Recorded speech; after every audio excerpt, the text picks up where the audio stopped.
Boa tarde a todos. Sejam muito bem-vindos a essa live que a Fundação Logosófica está promovendo. Meu nome é Denis Onishi, eu sou pai de 2 filhos, de 7 e 10 anos, e estamos aqui em mais uma edição muito especial, uma live em homenagem ao Dia dos Pais. É uma alegria muito grande estar aqui hoje.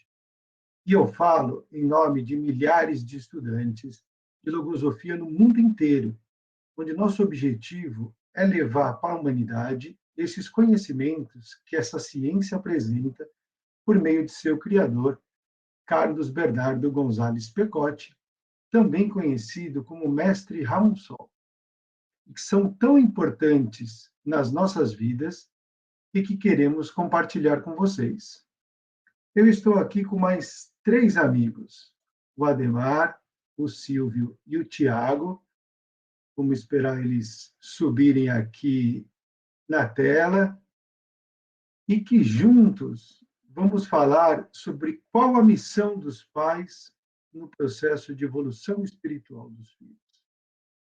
O que ensinar para as crianças que não esteja na internet ou que não será feito por inteligência artificial.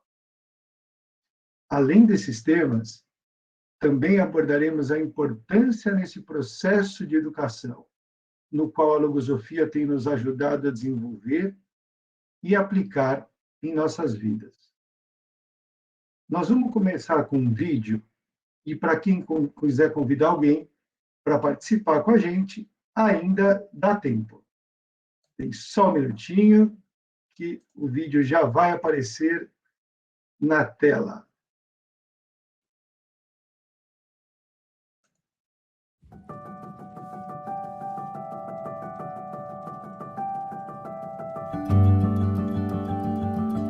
Quando eu era criança, eu fazia várias perguntas sobre a vida.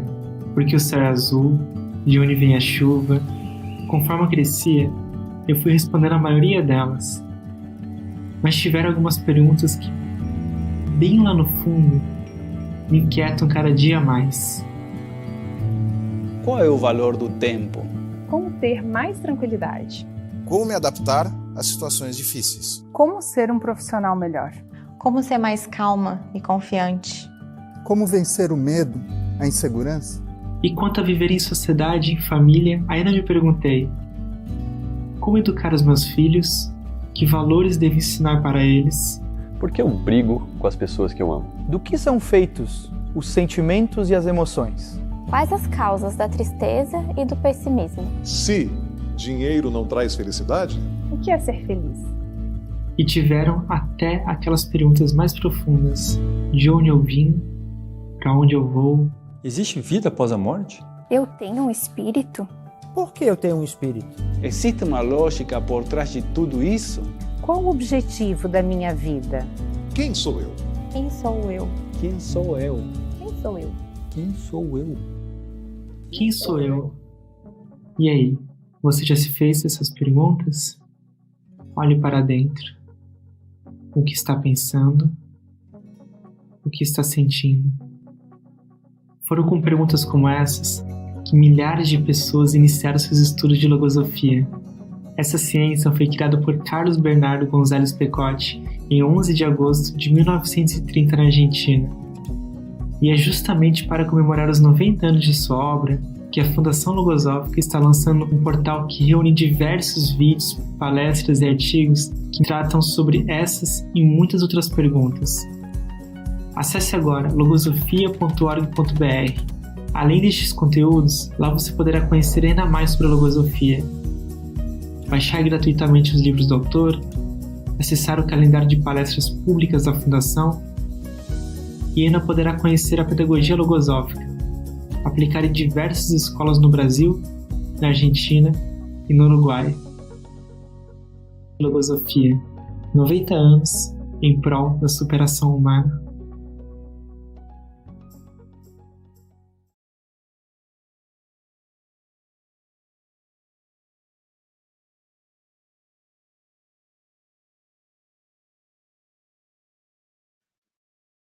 Cá estamos. Vamos lá. Muitas perguntas que vocês acabaram de ver no vídeo, mas eu tenho algumas perguntas para os meus amigos que estão aqui. Ademar, Silvia e Tiago, vocês se recordam de quando eram crianças, alguma vez o pai ou a mãe de vocês fez alguma ameaça para vocês pararem de fazer bagunça? O que vocês acham de criar os filhos com medo? Porque foi assim que a grande maioria das pessoas foram criadas, né? Para o pessoal de casa que está participando, que está assistindo e quiser participar, tem aqui na parte de cima da tela uma aba de perguntas que você pode escrever aqui e que a gente vai conseguir ver e poder interagir com vocês. Tá bom? Então vamos lá, meus queridos. Vamos começar.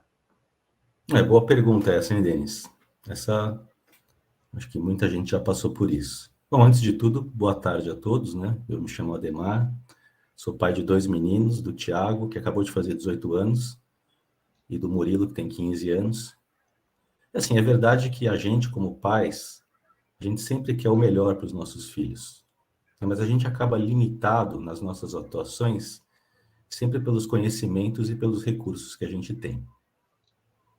E aí eu tenho pensado muito que a experiência da educação não é uma coisa simples, é uma experiência muito dinâmica, porque precisa respeitar a realidade de cada filho, de cada indivíduo, né? Porque cada ser é um indivíduo e tem uma herança espiritual própria. Então, pensando nisso, não existe um modelo rígido, sabe? Tipo, faça isso aqui que dá certo. A gente precisa, na verdade, estar sempre pensando na melhor forma de atuar a cada momento, né? Em cada situação que aparece e de acordo com a realidade, individualidade de cada filho. Então, por isso é natural que a gente cometa erros, né? Por mais que a gente se esforce, é natural cometer erros, né? Que algumas situações eu até seja mais duro com os meus filhos. Mas o mais importante, pelo que eu tenho aprendido com a logosofia, é seguir alguns princípios. Ter esses princípios sempre presentes para orientar lá a minha conduta. E tem um princípio que eu penso que ele é fundamental na educação, que é o educar pelo amor. E não pelo medo ou por condutas rígidas, né, que inculcam e geram temor nos filhos. Eu procuro que o meu exemplo seja sempre o de respeitar a realidade de cada um, sem querer obrigar cada filho a seguir o que eu digo, mas sempre pensando em como ajudar eles, né, para que eles pensem por si só, para que eles se superem ali de forma inteligente em cada situação que a vida apresenta para eles, principalmente nas situações difíceis, né, porque a vida realmente é muito dinâmica. Boa tarde, Denis, Ademar, Tiago, e a todos os nossos convidados.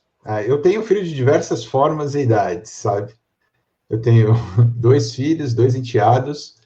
Eles têm entre 16 e 33 anos, mas são cada um ao seu jeito. Todos os meus filhos, eu os amo. E quando eu penso em cada um deles e como eles são diferentes, eu também sou capaz de entender o conceito de individualidade como ensinado pela logosofia. Eles não são únicos somente em o corpo, né, que é o mais visível, mas também na sua psicologia, no seu espírito.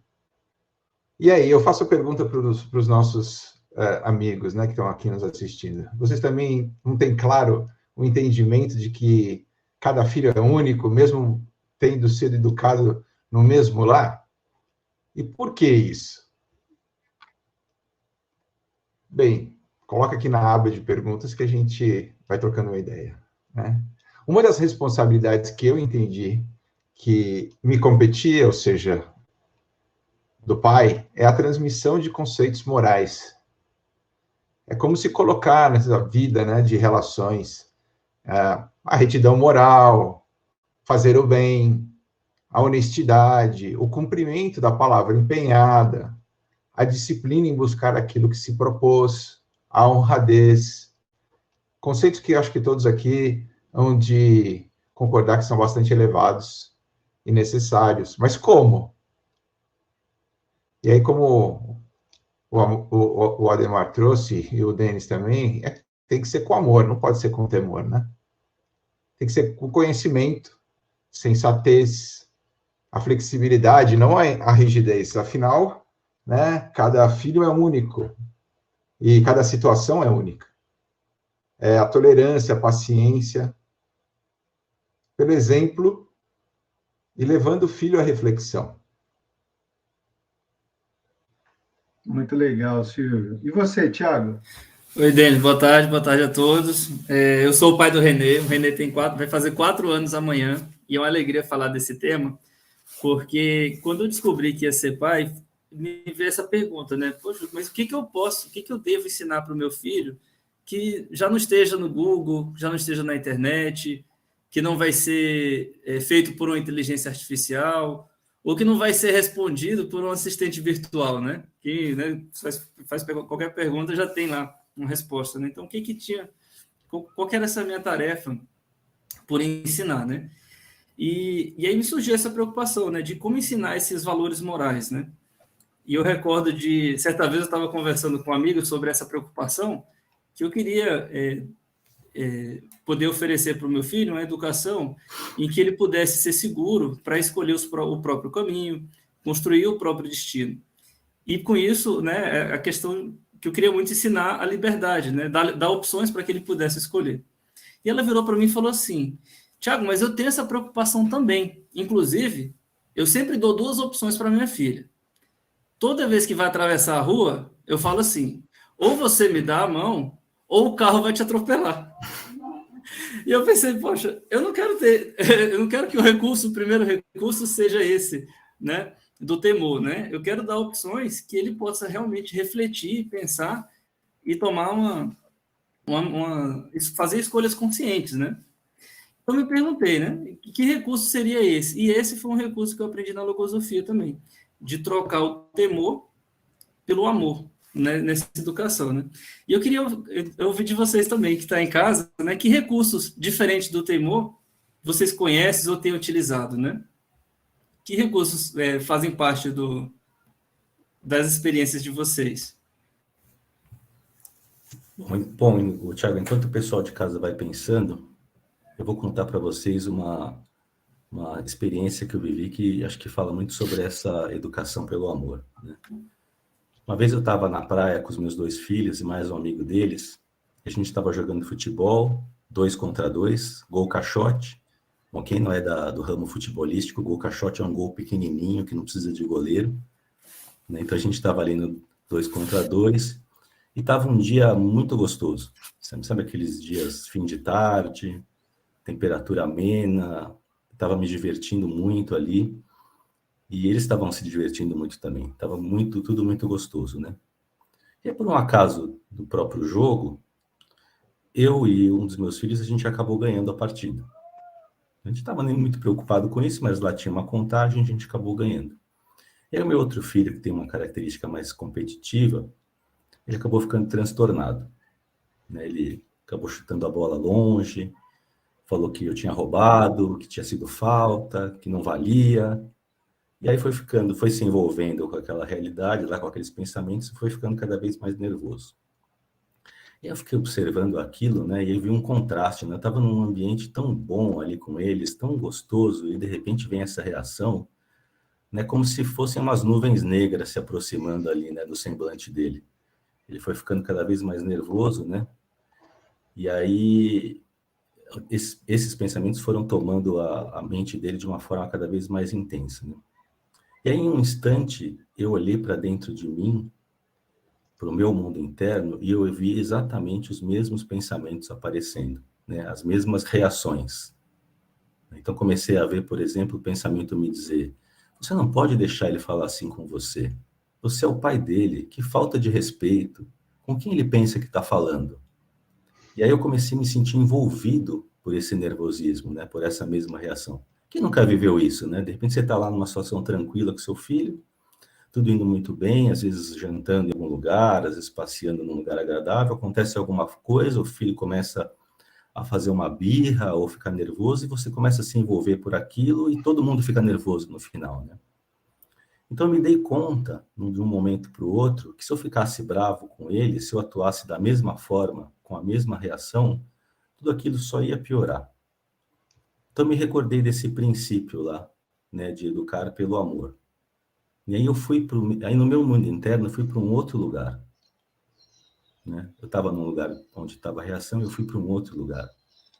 Fui lá para o meu coração e fiquei pensando como eu poderia ajudar ele a sair daquele estado, né? Daquele estado de revolta. E sinceramente eu fiquei naquele lugar ali pensando realmente em como ajudar o meu filho. Eu fiquei alguns instantes ali, fazendo esse movimento, aí a reação dele foi passando, a gente foi para casa e acabou ficando tudo bem, né? Agora, o mais legal aconteceu no dia seguinte, né? Quando a gente já estava aqui em São Paulo, era domingo à noite, eu estava no meu quarto arrumando algumas coisas, né? Esse meu filho veio, né, sem falar nada, me abraçou e me disse: pai, me desculpe por ontem. Se desculpando lá pela reação que ele teve, né? Na hora eu fiquei emocionado, retribuí o abraço dele, né, naturalmente. E aí eu fiquei pensando, né, por que tinha acontecido isso, né? E eu entendi que o meu exemplo, né, de sair da reação e ir para essa região do amor, de ir para aquele lugar mais sensível dentro de mim, de querer ajudar ele de verdade, foi o grande exemplo, né? Esse exemplo fez toda a diferença na experiência. A mudança que eu realizei no meu interno, mudando o curso daquela reação que acontecia dentro de mim, foi a chave, né? Porque se eu continuasse naquele estado, tudo ia acabar. Todo mundo ia ficar nervoso e tudo ia acabar mal.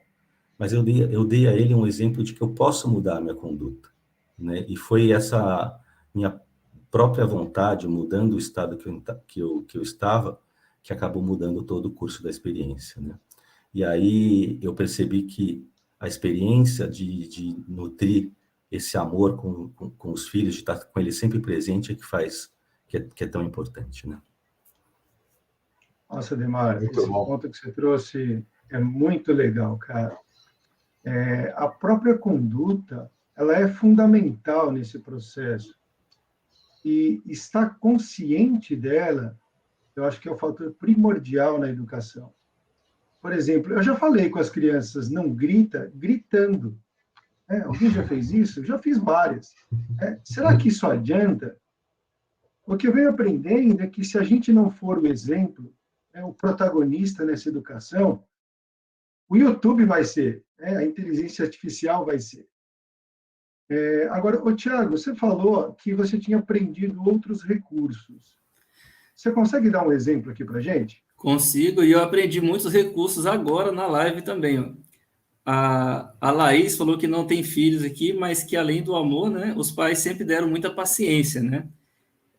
Aqui o Lapa falou, o José Carlos Lapa falou que o amor é o principal elemento.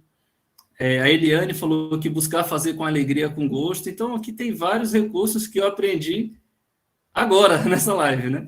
Mas o que eu destaquei para trazer é o seguinte.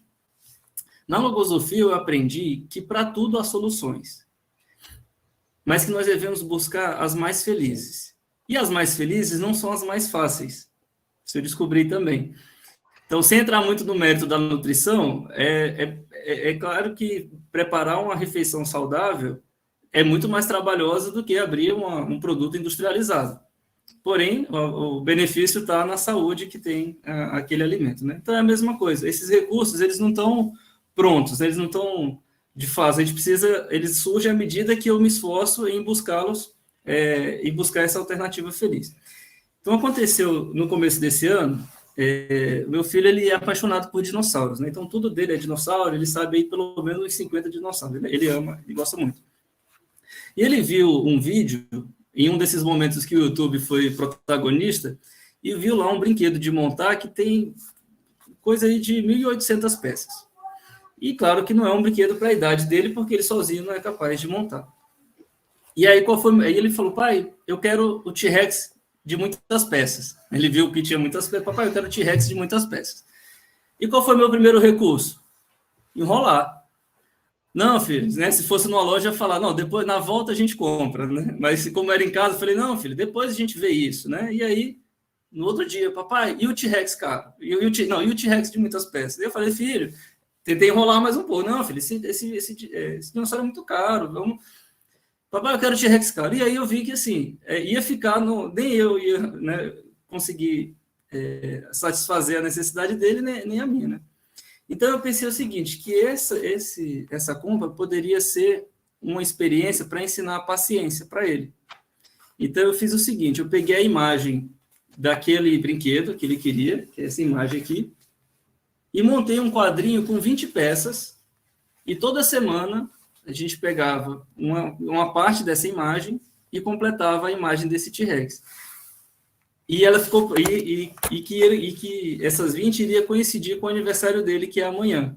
Então, ele, né, já faz 20 semanas que ele está esperando, mas de uma forma prazerosa, ou seja, toda semana a gente tem um momento em família para estar juntos, para fazer uma parte dessa atividade. E essa montagem desse brinquedo virou um projeto para fazermos juntos. Então, como ele não consegue montar sozinho ainda, vai ser um momento de recriação da família que a gente vai poder usar para frente, né? Mas por trás disso estava essa preocupação de poder educá-lo de uma forma mais elevada, né? Pensando nessa formação espiritual como norte.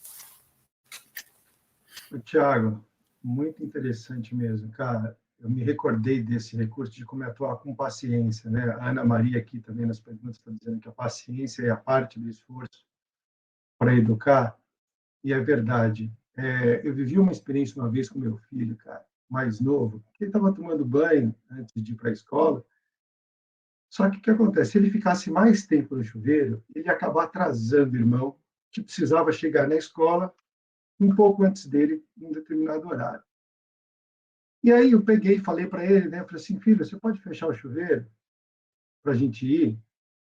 Cara, ele me ignorou. Por que ele me ignorou? Eu falei, vou falar mais uma vez, né? Talvez ele não tenha ouvido. Filho, precisa fechar o chuveiro, porque nós estamos atrasados. Cara, ele nem virou para o lado. Continuou ali na mesma posição e a água caindo. Cara, comecei a olhar para aquilo. E aí, é importante porque quando a gente fala do fator da paciência, eu fiquei olhando para aquele momento e falei assim, bom, eu tinha 3 opções.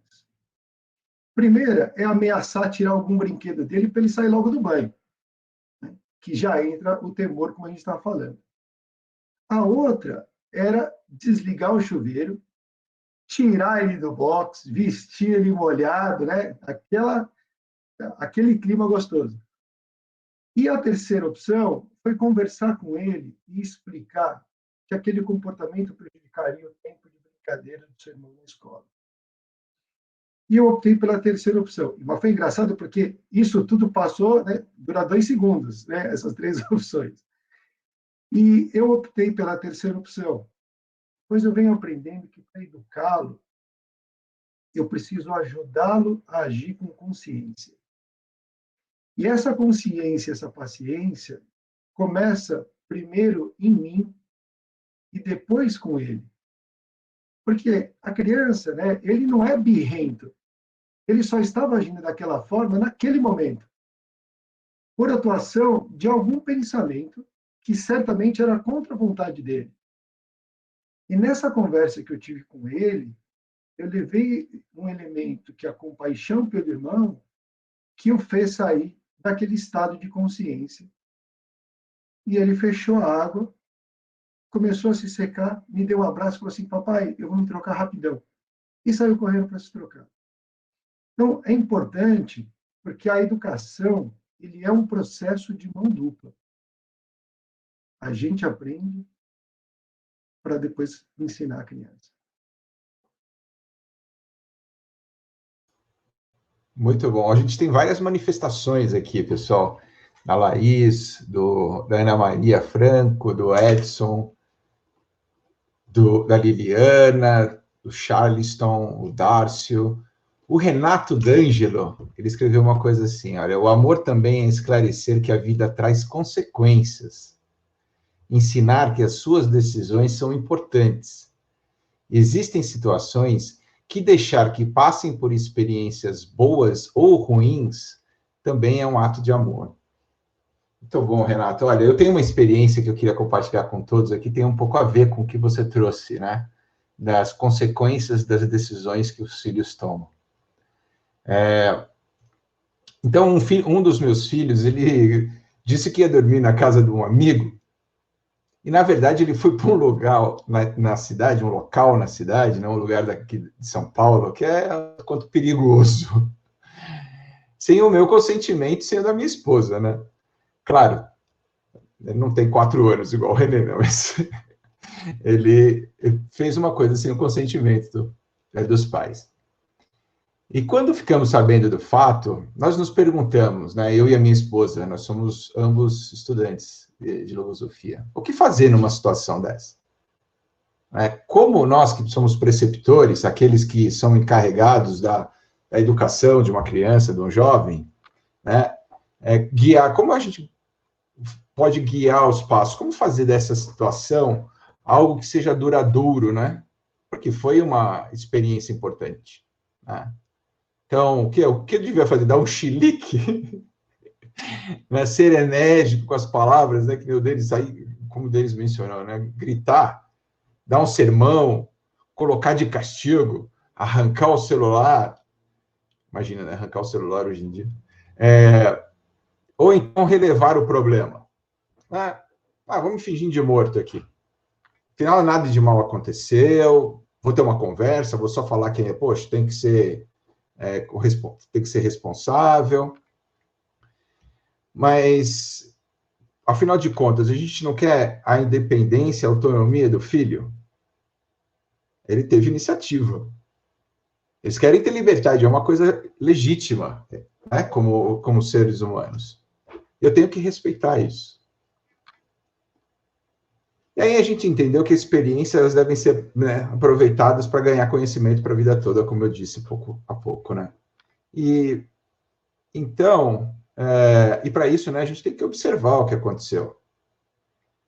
Então, a gente colocou ele para refletir, né, sobre o que levou a descumprir um compromisso que ele tinha com a gente, com os pais. E aí, com os recursos que a gente tem, a vasta bibliografia da logosofia, a gente pediu para que ele estudasse sobre o que é a confiança e que nos trouxesse uma compreensão sobre o conceito. E é interessante notar que durante todo esse processo eu percebi que o filho tinha ficado incomodado por ter faltado com a gente. E aí ele entendeu que a quebra de confianças tem consequências. E que agora a gente tinha que agir com ele de uma forma diferente do que a gente agia antes. Como é que ele quer estudar fora da cidade onde a gente mora?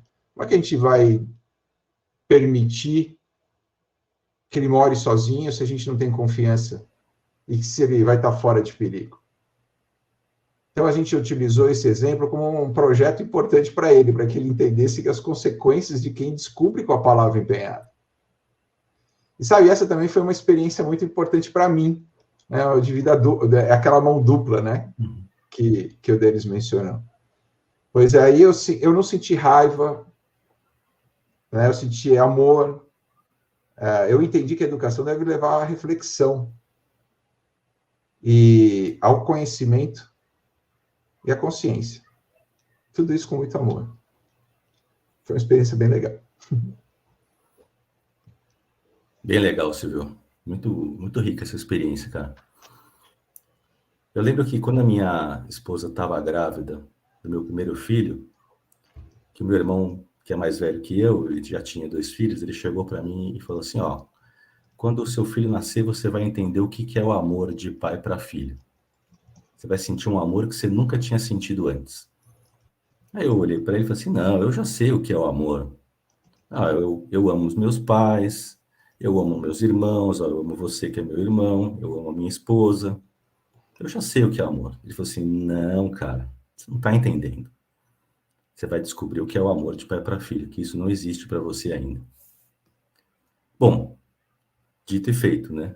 Quando nasceu lá meu primeiro filho, Eu me vi tomado por um amor que eu nunca tinha sentido antes. E de onde veio isso? Eu pensei, né? Por que esse amor se manifesta em nós quando nasce um filho? E aí eu refleti um pouco sobre isso e entendi que essa manifestação desse amor é, na verdade, um mecanismo divino. É o amor de Deus, né, que se estende por toda a sua criação, onde os filhos viram pais um dia, e ao se tornarem pais, sentem esse mesmo amor que foi responsável pelo cuidado que receberam dos seus pais, e assim sucessivamente. Então é um mecanismo que permeia esse amor por toda a criação. E aí dentro desse mecanismo divino, eu percebo que esse amor nasce principalmente da pureza e da inocência que a gente percebe nas crianças. Uma pureza que vem do espírito de cada um de nós e que se manifesta de uma forma mais ampla nessa fase da nossa vida, de uma forma mais livre, né? Porque na infância o espírito individual se manifesta de forma natural, né? De forma mais livre. E é responsável por a gente sentir essa pureza que, na verdade, toda criança transmite para nós. Bom, e atualmente eu tenho basicamente uma única preocupação na educação dos meus filhos, que eu entendo que é o ponto vital para que eles vivam como seres humanos melhores e que sejam verdadeiramente felizes. Que eles entendam qual é o verdadeiro significado da vida humana. Que eles entendam a transcendência das nossas vidas para a nossa evolução espiritual. Porque eu sei, né, fui aprendendo com a minha própria experiência, que quando a gente alcança a consciência desse verdadeiro objetivo da vida, né, da nossa vida humana, acaba se manifestando uma harmonia em todas as áreas e campos da nossa vida. Parece que tudo vai se alinhando embaixo desse grande objetivo. Conseguir que as gerações futuras sejam mais felizes que a nossa será o maior prêmio a que se possa aspirar. Não haverá valor comparável ao cumprimento dessa grande missão, que consiste em preparar para a humanidade futura um mundo melhor. Vocês conseguem imaginar a humanidade vivendo de uma forma mais feliz? Feliz por ter conhecimento, feliz por não viver com medo?